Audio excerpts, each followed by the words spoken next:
I think the most misunderstood thing about poverty is that it's avoidable. And in some cases it can be, but it's really often not. What happened to me can happen to anybody. And so much of the country lives one paycheck away from exactly that situation. Okay, what you got here? Do you need juice? Oh, you still have milk. Well, what would you like? You want a straw?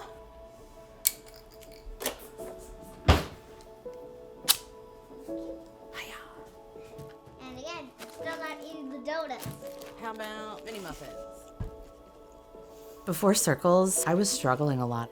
Sleeping on people's couches with my 2-year-old, not telling the people that were taking care of her at daycare that, yeah, she's tired and she's grumpy because we don't have a place to live. The beginning of our story to homelessness started with the duplex that we lived in was sold, and we just didn't find a place in time. There was a shortage and we couldn't find anything that we could afford that we qualified for. I was working a full-time job and 2 part-time jobs, but sure enough, 60 days came and went. We had not found what we needed, and my family ended up homeless.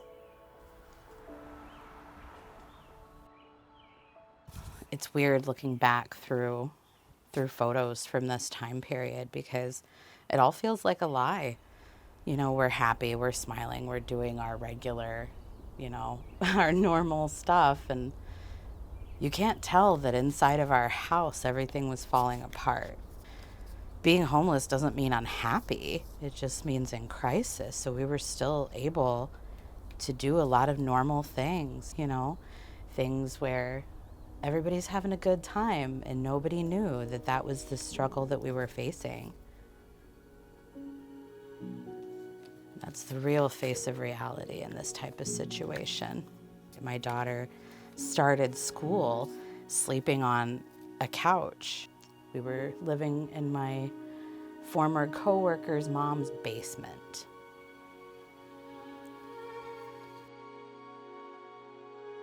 Poverty feels like the world is closing in.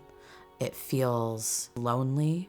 It feels frustrating. It feels unfair. It feels incredibly stressful and scary because you don't know if it's going to keep getting worse. Poverty feels like failure. Why wasn't it good enough?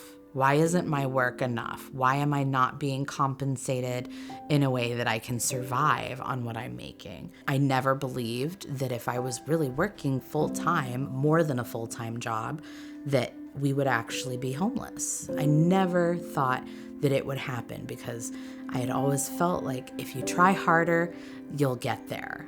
There's this ingrained stereotype that people that live in poverty choose to live there because they're lazy, they're uneducated, they're addicted, instead of accepting life is hard, things happen to people, and there are so many barriers that keep people from the help that they need.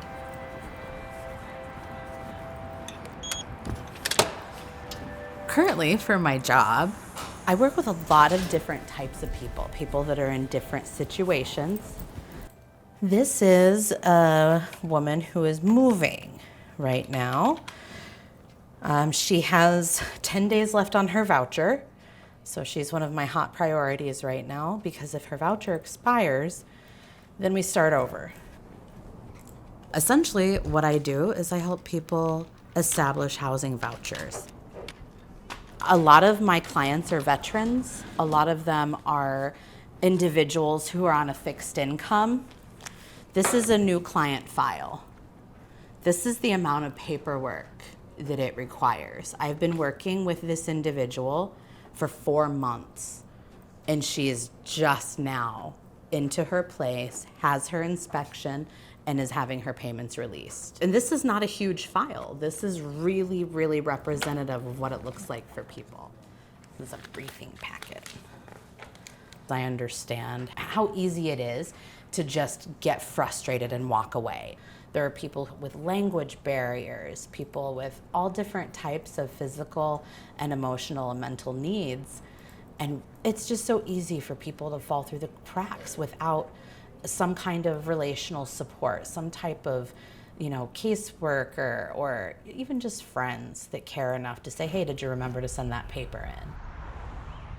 People in poverty are facing barriers in childcare, in housing, in transportation. In this area is a big one. We don't have public transport anywhere outside of the actual city proper. Relational support, familial support, having people in your corner that not only believe in you, but they want you to succeed is everything. Through Circles, I made some of my first friendships, like real solid friendships, and it felt so empowering and liberating to be surrounded by people who understood that. They've allowed me to grow as a person. They've allowed me to take my power back and find my voice, and I wouldn't be who I am or where I am without it. All right, ladies, welcome. Happy Monday. Week 5. So we talked last week about, we're gonna have a little bit of a break for the next 2 weeks. Tonight, dream boards. We're gonna talk about your goals. We're gonna talk about your dreams and about what we want this program to do for you. So what I get to do is anytime we have someone who's entering our program in the exact same position that I myself entered the program with, I'm there to bring them in, and we start walking through what their goals are, what choices they made that brought them to where we are, and where they want to go. Years ago, I sat in that training room myself, completely lost, not having any idea what my plan was. So to be able to be part of their progress, that's 100% what this is all about. This has been my full circle, and that's what I want for every person in that training room. My hope is that there will be a pocket of people in every community that's willing to advocate for changes.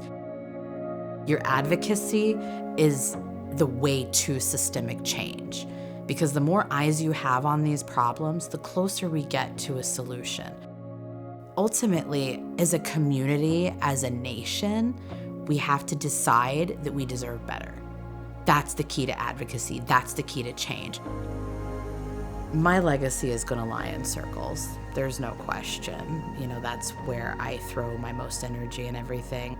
The bonds that I made in that training room, it changed me, it changed my child, and it changed our lives.